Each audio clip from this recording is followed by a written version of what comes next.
The first thing she heard was the sound of rain. Not the soft, polite kind of rain that taps gently on window panes, the heavy, angry kind, the kind that soaks through your shoes in seconds and makes the world look blurry, like a photograph left out too long in the cold. Amara was wiping down table 7 at Lumi, one of the most expensive restaurants in the city, when the front door swung open and the cold came rushing in. She didn't look up right away. She was 8 months pregnant. Her back ached constantly. Her feet had not stopped throbbing since the morning shift began. She had learned over the last 8 months to keep her eyes down and her hands moving. That was how you survived when everything had been taken from you. You didn't look up. You just kept going. But then she heard a voice. That voice. Low, confident, familiar in a way that made her whole body go still, like a clock that suddenly stops ticking in the middle of the night. She looked up slowly, and there he was. Daniel Osei, the man who had once put a ring on her finger and called her his entire world, walked through the door in a tailored charcoal suit, laughing at something the woman on his arm had just whispered. He had no idea his ex-wife was standing 10 feet away. He had no idea she was carrying his child. He was about to find out both at exactly the same moment. Hello everyone, and welcome back to our channel. Before we continue this story, we have one small request. If you are new here, please hit that subscribe button. And now, drop a comment and tell us where are you watching from right now. Your comments truly mean the world to us. Let's continue. Before we go any further, let me tell you who Amara is. Because she is not the kind of woman you feel sorry for. She is the kind of woman you admire, even when everything in her life is falling apart. Even when she is 8 months pregnant, wiping tables alone in a restaurant that once used to be her workplace as a manager. Amara Mensah grew up in a 2-room apartment above a tailoring shop in a working-class neighborhood on the east side of the city. Her mother sewed school uniforms by hand. Her father drove a night-shift taxi. They were not rich, but they were proud, and they raised Amara to be exactly the same. She studied hard. She earned a scholarship to university and studied hospitality management. She worked her way up from hostess to supervisor to floor manager until she was headhunted to lead operations at Lumi, one of the finest restaurants in the entire country. She was 28 years old when she took that job. She was 29 when she met Daniel. He came in one Tuesday evening, alone, after a long board meeting. He sat at the bar instead of a table, which she found unusual for a man dressed the way he was dressed. He ordered a small plate of food and ate slowly and quietly. And when she walked past, he stopped her and said, very simply, "You run this floor beautifully, like a conductor leading an orchestra." She had laughed. It was unexpected. It was genuine. Daniel Osei was the youngest son of the Osei family, a name that meant old money, private schools, and real estate empires stretching across 3 cities.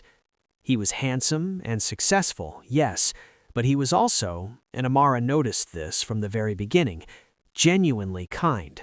Not the performance of kindness that powerful men sometimes put on at restaurants. Real kindness, the quiet kind, the kind that showed in small moments. He held doors for the waitstaff. He tipped without making a show of it. He remembered people's names. They dated quietly for 8 months. Then he proposed. The ring was not the largest ring she had ever seen. It was a thin gold band with a single round diamond. Simple. Elegant, like something from another era. He had said, "My grandmother wore this for 40 years. I want you to wear it even longer." Amara had cried that night. For 13 months, their marriage was the happiest time of her life. And then, slowly, quietly, like water wearing down stone, his family began their work. The Osei family had never truly accepted Amara. Not really. At dinner tables, she was tolerated. In family photographs, she stood at the edge of the frame. At charity galas, she was introduced with careful qualifiers. This is Daniel's friend. You know Daniel. He's always been independent. His mother, Josephine Osei, was the most powerful force in that family. She was not cruel in the way that shouts and slaps. She was cruel in the way that smiles and waits. She never raised her voice at Amara. She simply made sure, over and over again, in ways too small to name and too constant to ignore, that Amara understood she did not belong. Daniel saw none of it, or he saw it and told himself it was nothing. He was always traveling, always in meetings, always one flight away. And then came the night Amara found the documents. She had been looking for a birthday card she had tucked into his study desk, one she had written for him weeks earlier and wanted to give him in the morning. Instead, she found a folder. Inside were legal papers, papers about the Osei family trust, a clause she had never seen before, written in cold, formal language, stating that any child born to an Osei heir whose spouse had not received formal family council approval within the first year of marriage would be excluded from the family inheritance, and that the spouse would be required to sign a post-nuptial agreement forfeiting all financial rights. Beneath those papers was a letter, handwritten, from Josephine. "We have been patient, Daniel, but your wife must sign before the baby comes. If she refuses, the lawyers are ready. Either she signs or the marriage ends. We cannot allow sentiment to destroy what your father built." There was no date of when Daniel had received it. There was no note from him in response. Amara stood in that study for a very long time. She put everything back exactly where she had found it. She walked to the bathroom. She sat on the floor of the shower until the water ran ice cold. The next morning, she did what the Osei family had never expected her to do. She did not sign. She did not argue. She did not wait for Daniel to choose between her and his mother. She packed one suitcase. She called her childhood friend Remy. She left before dawn, before Daniel woke. She left behind a single note. "I love you, but I cannot stay where I am invisible. Don't look for me. I need time to think." 3 days later, she discovered she was pregnant. 8 months later, she was here, wiping tables, alone. Her ring no longer on her finger, but hanging on a thin gold chain beneath her uniform, pressed against her chest like a wound that refused to close. The hostess at the front was new. She did not know. She seated Daniel and his companion, a poised, beautiful woman in a deep wine-red dress, at table 5. Table 5 was exactly 3 steps from table 7. Amara felt her heart slam against her ribs so hard she gripped the edge of the table to steady herself. She turned her back to the room. Breathe. Just breathe. She was in uniform. Her hair was pulled tightly back. She was rounder, slower, more careful with every movement now. Maybe he wouldn't recognize her. Maybe she could slip quietly into the kitchen before... "Amara!" A young waiter appeared beside her, barely 20 years old, eyes wide. He whispered, "Table 5 just sat down. They're asking for the specials menu." She stared at him. "I can take it," he offered quickly. "I don't mind." She shook her head slowly. "No." She didn't know why she said it, some old stubborn pride deep inside her, or perhaps she needed to see Daniel's face, needed just once to let the truth exist in the same room as the both of them. She straightened her back as much as her belly allowed. She tucked her order pad under her arm. She walked to table 5. She stopped at the edge of the table and said in her most professional voice, "Good evening. Welcome to Lumi.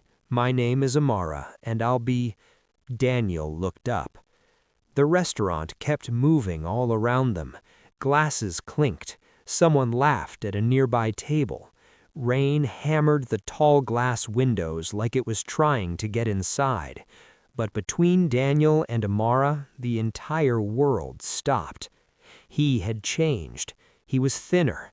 There were deep shadows under his eyes that had never been there before, the kind that come from months of carrying something unbearable. His jaw was tight. His shoulders were drawn in slightly, like a man who had been bracing himself for a long time. And his eyes, those familiar, serious eyes, moved from recognition to shock to grief to something she had no name for, all in the space of one single second. "Daniel!" The word came out like it had been locked inside his chest for months and had finally broken free. The woman beside him glanced up, reading Daniel's face with sharp, narrow eyes. "Sir, can I start you with something to drink?" "Daniel!" His voice cracked this time. "What are you? How are you?"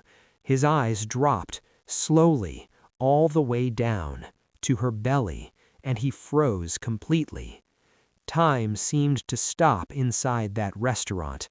"You're—" He could not finish the sentence.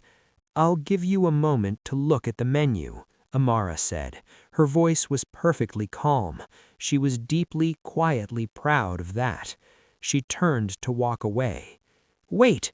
Daniel stood up so fast his chair scraped loudly across the marble floor. 2 tables nearby turned to look. A woman in pearls frowned. Amara stopped walking. She did not turn around. "Please," Daniel said softly from behind her. "Please, just look at me. Just once." She turned. He was standing with one hand gripping the back of his chair, the other slightly outstretched, as if he wanted to reach for her but did not dare.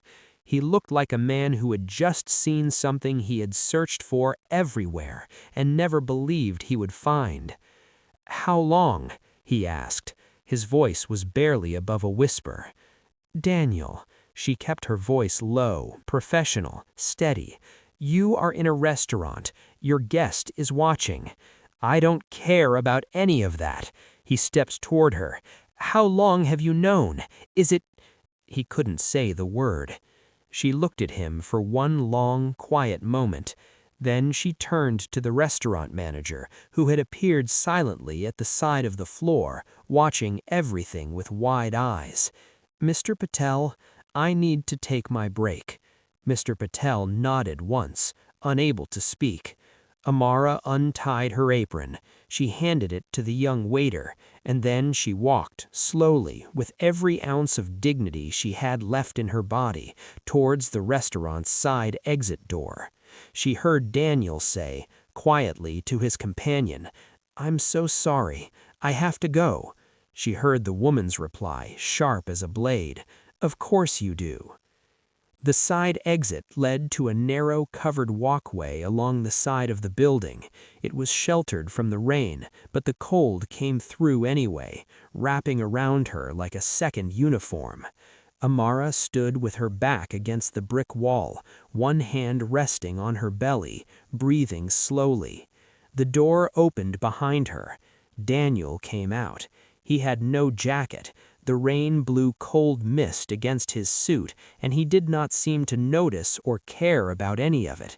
He just stood there looking at her, the woman he had lost, standing in a uniform, 8 months pregnant, alone. And for the first time in perhaps his entire life, Daniel Osi had absolutely nothing to say. He opened his mouth. No words came. He looked at her belly. He looked at her face. He looked at the thin gold chain just barely visible at the collar of her uniform. And then, right there, in the cold, in the rain, outside the most expensive restaurant in the city, his face completely broke. He sat down on the wet ground, in his tailored suit, on the cold concrete step. He put his face in his hands, and he wept, not quietly, not in the controlled, composed way of a man who is used to being watched. He wept the way a person weeps when they finally understand the true size of what they have lost. His shoulders shook. The rain hit the awning above them like a drum. Amara watched him. She did not move. She did not speak. She just stood there, one hand on her belly, one hand at her side, watching the most powerful man she had ever known sit broken on the ground in the rain. And somewhere deep inside her, behind all the walls she had built over 8 long months, something very small and very old quietly cracked open. Neither of them noticed the young man at the restaurant window. His phone was up. The red dot was blinking. The 30-second video he posted that night, a billionaire weeping on the ground outside a restaurant after seeing his pregnant ex-wife working alone as a cleaner, would be viewed 11 million times before morning. By morning, the video had a face. Daniel Osei's name appeared in the comments within 2 hours. Someone found a Society magazine feature from 14 months ago, Rising Business Heir Daniel Osei, the man redefining the Osei Empire, and placed it directly beside the clip of him weeping on wet concrete. The internet tore itself in half immediately. One half said, "Billionaire divorces his pregnant wife, leaves her to work alone cleaning tables, then cries when he sees what he did. This is performance. This is not remorse. This is a man upset about being caught." The other half said, "Did anyone watch the full clip? She walked out. He followed. He didn't know she was pregnant. You could see it on his face. That was not acting. That was a man who just had his heart destroyed."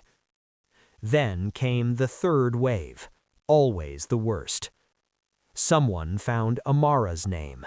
Someone found Lumi. By 7 in the morning, there were camera crews parked on the pavement outside the restaurant.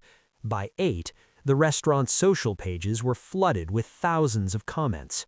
By 9, 2 entertainment blogs had published articles, one calling Amara a tragic victim, one calling her a calculating woman who had deliberately chosen to work at her ex-husband's favorite restaurant. Amara found out when Remy shook her awake at 6. "You're everywhere, Amara," she said. Her voice was very careful, the voice of someone holding something fragile. Like the whole internet, Amara. Amara sat up slowly in the small borrowed bedroom. One window, a dresser that wasn't hers. The baby moved inside her, slow, rolling, unhurried, as if reminding her that the world outside could burn down, but in here, right now, everything was still and safe. "Don't read it to me," Amara said. Josephine released a statement.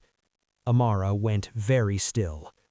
Josephine read from her phone, voice flat. "The Osei family wishes to clarify that Daniel Osei finalized his divorce proceedings 8 months ago and had no contact with his former wife since that time.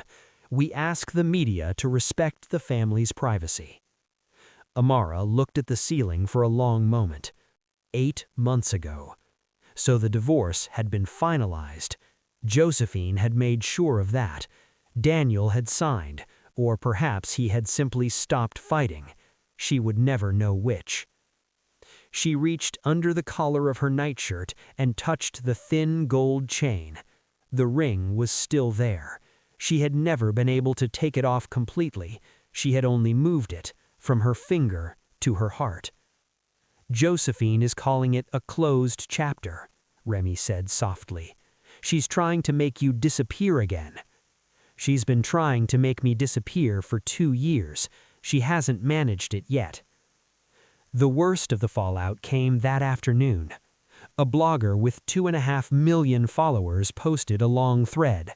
The thread included photographs of Daniel at events over the past 8 months, always composed, always in company, always looking like a man who had moved on completely. The thread asked a pointed question.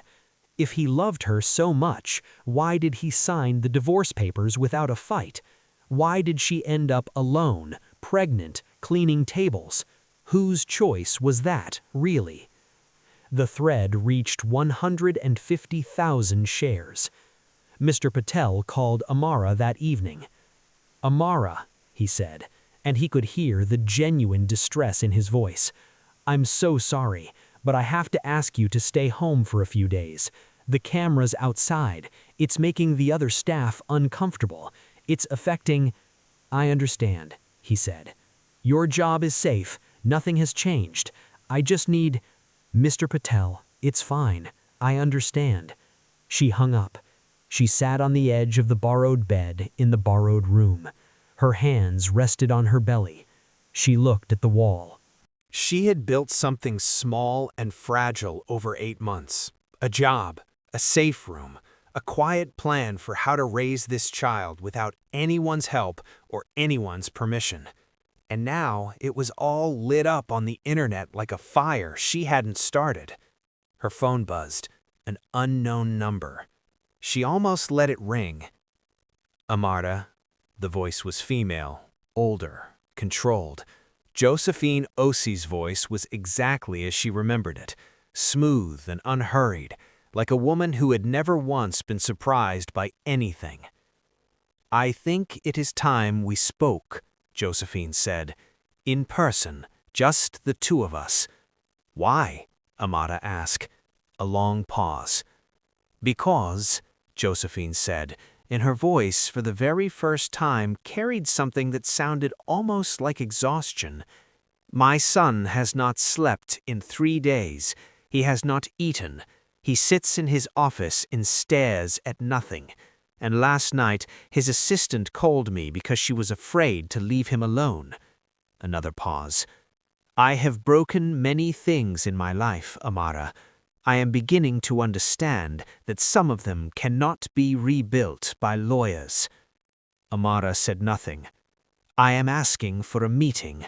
You choose the place, you choose the time. I will come alone." Amara looked at the wall for a very long time. "I'll think about it," she said finally. She hung up. She put her hand on her belly and felt the baby move, small and steady, like a heartbeat inside a heartbeat.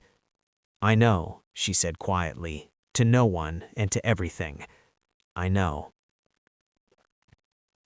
Section 5. The Revelation. 3 days after the video went viral, a journalist named Teresa Aban reached out through Remy. Teresa was not a tabloid writer. She worked for the Meridian, a serious, long-form investigative publication with a reputation for stories that actually changed things. Her email to Amara was calm and respectful. She was not interested in the drama or the tears or the 11 million views. She was interested in the documents.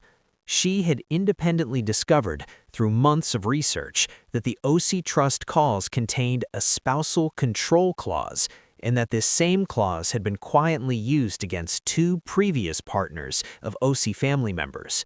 One had signed, one had refused, fought a private legal battle for 3 years, and eventually settled out of court under a confidentiality agreement. Amara read the email 3 times. Then she said to Remy, "Tell her I'll meet her." They sat on a park bench in the pale winter morning, Amara, enormous with 8 months of pregnancy, and Teresa, a small woman with a large notebook and very steady eyes. Amara spoke for 2 hours. She brought the letter, the handwritten letter from Josephine, the one she had found beneath the trust documents in Daniel's study, the one that said, "Either she signs or the marriage ends." She had taken that night. Even in her shock, some quiet part of her understood she might need it one day.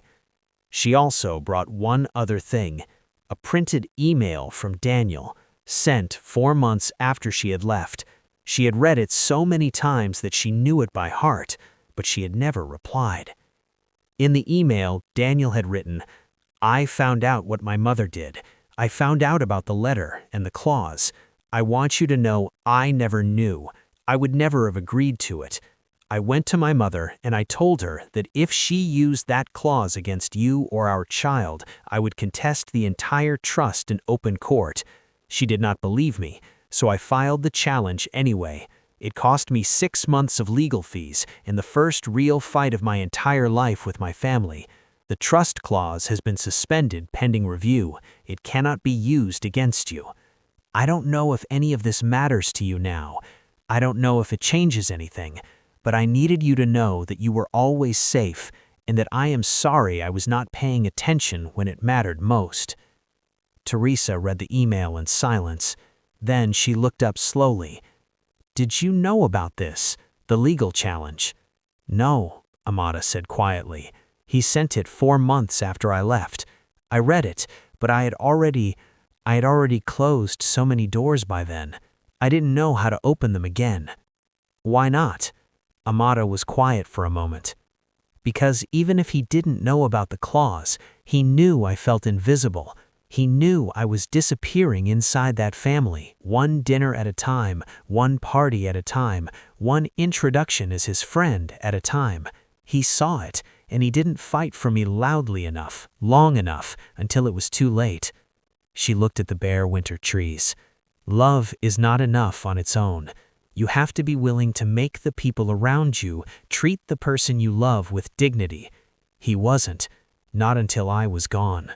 Teresa wrote something in her notebook. Then she looked up. "Will you give me permission to publish the documents, the letter, the trust clause, the email?" Amara looked at her for a long moment. "Yes," she said. The story ran the following Thursday. Not as a celebrity gossip, as an investigation. Quote, "The clause that ends marriages. How one family's trust fund was used to control who their sons could love." Unquote. It was 6,000 words. It named the Osai trust clause in full legal detail. It reproduced Josephine's letter with Amara's permission.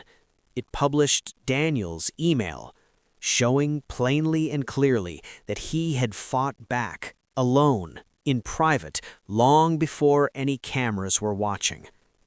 By Friday morning, the article had been read 5 million times. By Friday afternoon, a legal advocacy organization announced it was reviewing whether the trust clause was enforceable under current marriage law. 2 members of parliament raised the issue in session. 4 other women, unnamed, protected, contacted Teresa to say similar clauses existed in the family trusts of the men they had married.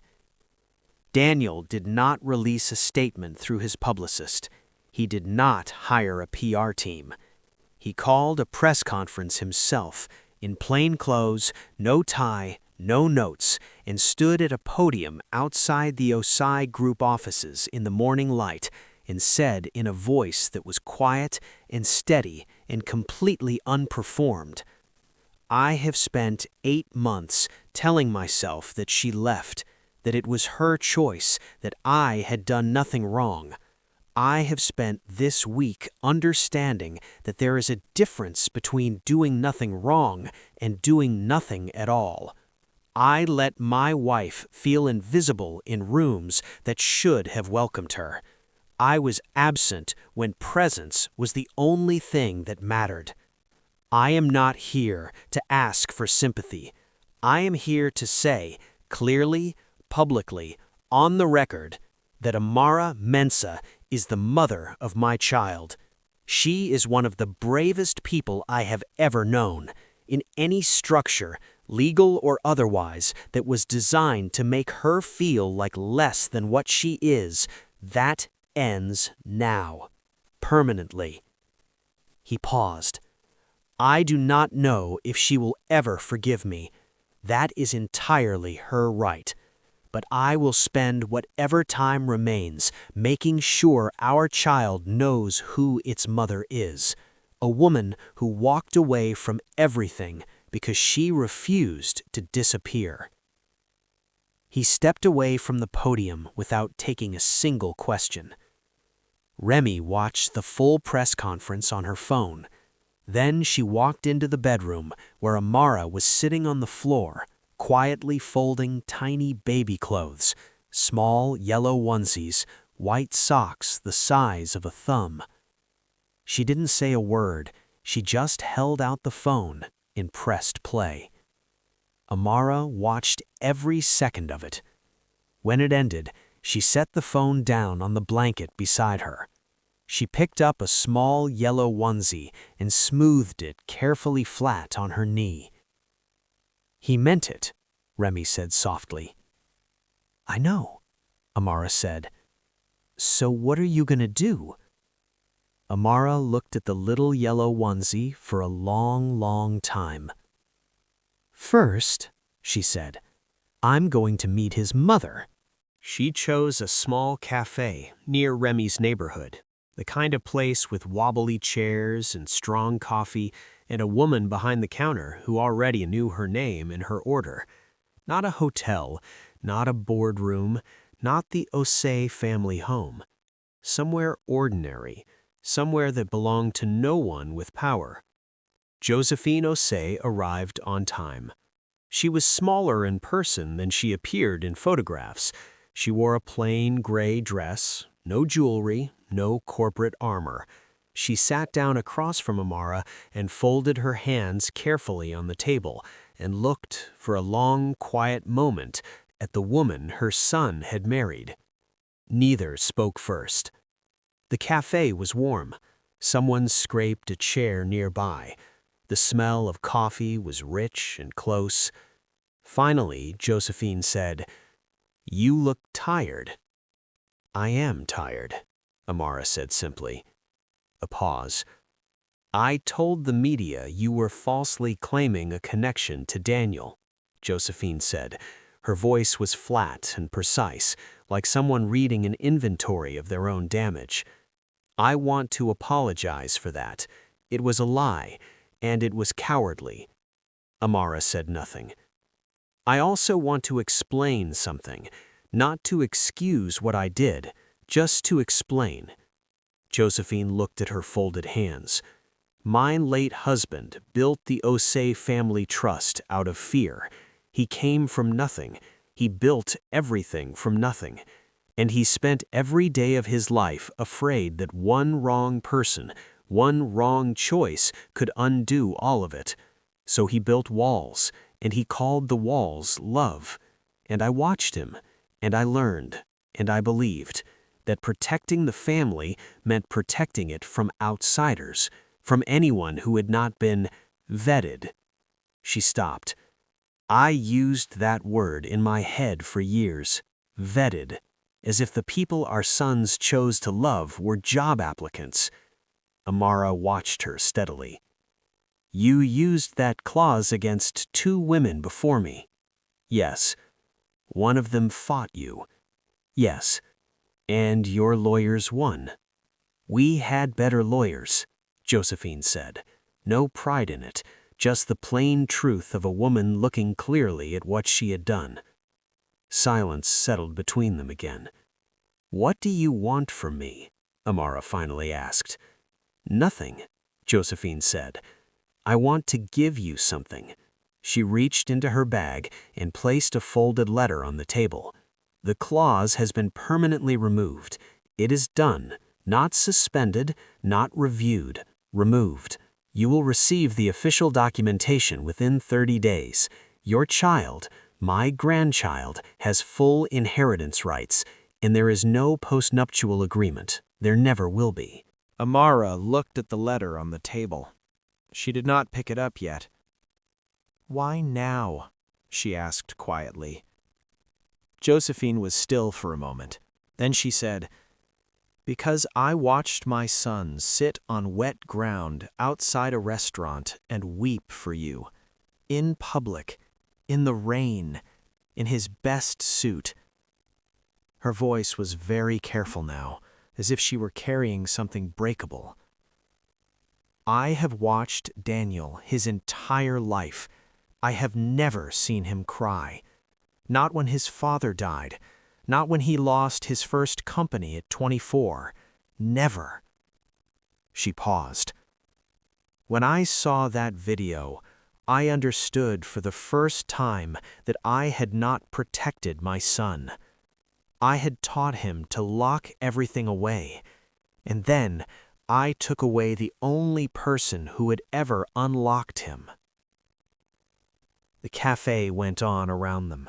Small sounds, warm air, the ordinary world. Amara looked at the folded letter. She picked it up slowly and held it. Then she reached into the collar of her uniform and pulled out the thin gold chain. The ring caught the light, small and simple, and still perfect. She held it out across the table. Josephine stared at it. "I've been carrying that for 8 months, Amara said. It doesn't belong around my neck. It doesn't belong in a drawer. It belongs on my finger, but only if the man who gave it to me puts it there himself." She placed the ring and chain gently in Josephine's hand. "Give it to him. Tell him, if he still wants to begin again, he knows where I am." Josephine looked at the ring in her palm for a long time. When she looked up, her eyes were bright. "Thank you," she said, barely a whisper. "Don't thank me," Amara said, standing slowly. "Just make sure he deserves it this time." 3 days later, Daniel knocked on Remy's door. No flowers, no rehearsed speech. He came in ordinary clothes, alone, and when Amara opened the door, he looked at her the way people look at things they thought they had lost forever. "Can I come in?" he asked. She stepped back. He came in. They sat at Remy's kitchen table. He placed the ring between them, still on its thin gold chain. "I should have protected you from the small things, not just the big ones. The comments, the dinners, the introductions, the looks. I saw all of it. I told myself it was harmless. That was a lie. And I told it to myself because the truth would have required more for me than I was willing to give." Amara looked at him. "I'm not asking you to come back tomorrow. I'm not asking you to forgive everything at once. I'm asking for a beginning. One step, whatever that looks like for you. Just a beginning." Amara looked at the ring lying on the table between them. She thought about the night she had found those documents. She thought about sitting on the shower floor in cold water. She thought about packing one suitcase in the dark. She thought about 8 months of aching feet and borrowed rooms, and a baby who had never once stopped moving, never once stopped reminding her that she had something worth protecting. She picked up the ring. She held it for one long, quiet moment. Then she placed it back on her finger. Her name was Essie. She arrived on a Tuesday morning, early, determined, as if she had simply decided she was done waiting. She was small and dark-haired, with her father's jaw and her mother's eyes, and when the nurse placed her on Amara's chest, she did not cry. She just looked up, serious and curious and entirely, completely herself, right from the very first breath. Daniel sat beside the hospital bed, one hand holding Amara's, the other resting very gently on her daughter's back. His eyes were full. He didn't try to hide it. He had stopped trying to hide things. "Hello, Essie," he said softly. "I know I have a lot to prove to you, but I'm going to spend every single day trying." The baby blinked. "She understands you," Amara said, smiling through her exhaustion. "You think so? She's your daughter. She's going to hold you to every word." Daniel laughed, deep and real, the laugh that she had fallen in love with, and the sound of it filled the small hospital room like morning light coming through a window. 6 months later, the park near Remy's apartment was green in the late afternoon gold. Essie slept in a cloth carrier on Amara's chest, one small fist curled softly against her mother's collarbone. Daniel walked beside them, their steps slow and unhurried. Amara had returned to Lumi, not as a floor cleaner this time. Mr. Patel had offered her the floor manager position back, and she had accepted it on her own terms, with a contract that she had reviewed herself, line by line. Josephine came for Sunday dinners. It was imperfect and careful, and occasionally awkward, but it was honest. And honesty, Amara had decided, was the only foundation in this world that actually held weight. "And are you happy?" Daniel asked as they walked. Amara thought about it, really thought about it, the way she had learned to think about things that actually mattered. "Yes," she said. "I think I finally am." He reached over and took her hand. Essie stirred in the carrier, sighed the deep sigh of a sleeping baby, and settled against her mother's chest. And Amara thought of that night, wiping a table alone in a restaurant, 8 months pregnant, back aching, the cold coming in through the door. She thought of hearing that voice. She thought of Daniel sitting on wet ground in the rain, his face in his hands, weeping for everything he had failed to protect. She thought, even in that moment, the morning was already coming. Some people leave not because they stop loving. They leave because they love themselves too much to slowly disappear. And the right person, when they finally understand what they almost lost, will sit down in the rain and wait, and wait, and wait. His tears revealed everything, but her silence had said it all along.